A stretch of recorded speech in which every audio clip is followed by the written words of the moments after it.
America's U-2 spy plane, still spying on America's enemies, at almost 60 years old. U-2 spy planes are still flying across the world 60 years after they entered CIA service. Few aircraft can claim to have had such an impact on world history, not only because the information they obtained influenced U.S. foreign policy, but also because the high-flying plane proved not to be as untouchable as hoped. High-altitude spy gliders. Churchill famously stated that the Soviet Union had built an Iron Curtain in Eastern Europe, and U.S. spies were literally dying to take a peek behind it. Photo reconnaissance aircraft were a proven and effective means of gathering intel, but Soviet jet fighters guided by radar made deep penetration of Soviet airspace suicidal. How could spy planes avoid Soviet MiG fighters, which would eventually be supplemented by early surface-to-air missiles?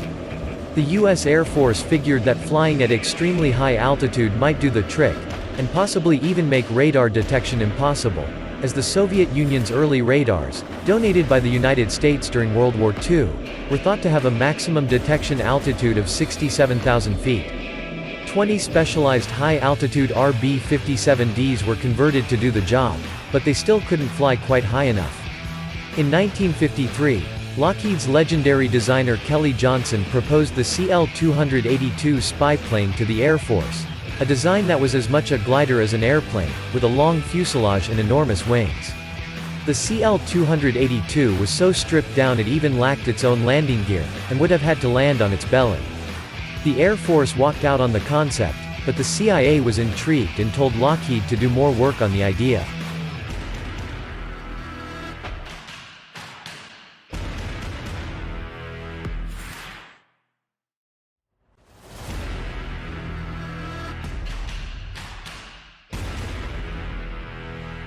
Lockheed developed what would become the U-2 under conditions of absolute secrecy. The plane was designated with U for utility, usually reserved for light transports, in order to disguise the plane's purpose as a reconnaissance plane. Lockheed claimed to subcontractors that it was designing a high-altitude weather plane. President Dwight Eisenhower became personally involved in the plane's operation, persuaded by arguments that it would be politically dangerous to send military personnel on overflights of the Soviet Union. After first trying to operate the U-2 solely with non-U.S. citizens, the CIA ultimately settled for decommissioning Air Force pilots and entering them into CIA service as drivers.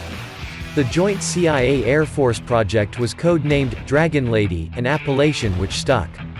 The airplane that Lockheed produced had a long, thin fuselage and enormous 80-foot wings to enable it to fly as high as 72,000 feet. The space-like conditions at such altitudes required pilots to wear a partial pressure suit. The stress from the high air pressure typically caused pilots to lose 6 pounds of body weight on an 8-hour mission, despite liquidized meals available through a tube connected to the helmet. A single J-58 turbofan, using special JP-7 jet fuel designed not to evaporate at high altitude, propelled the U-2 up to 430 miles per hour, roughly the speed of a World War II P-51 Mustang fighter. A later U-2C variant used J-75 engines, boosting maximum altitude to 75,000 feet. The ungainly aircraft's stalling speed when flying high was only 10 miles per hour lower than its maximum speed, forcing pilots to remain constantly alert. The U-2's payload was a camera with 180-inch focal-length lenses which could take high-resolution photos of the ground tens of thousands of feet below. This was soon supplemented by signals intelligence gathering equipment. Unlike the CL-282, the U-2 did have a landing gear under the nose and tail, and used 2 pogo wheels that were discarded during takeoff. The extraordinary lift provided by the U-2's wings made it extremely difficult to land, a problem worsened by the poor visibility from the cockpit, requiring a chase car to drive alongside landing U-2s to radio corrections.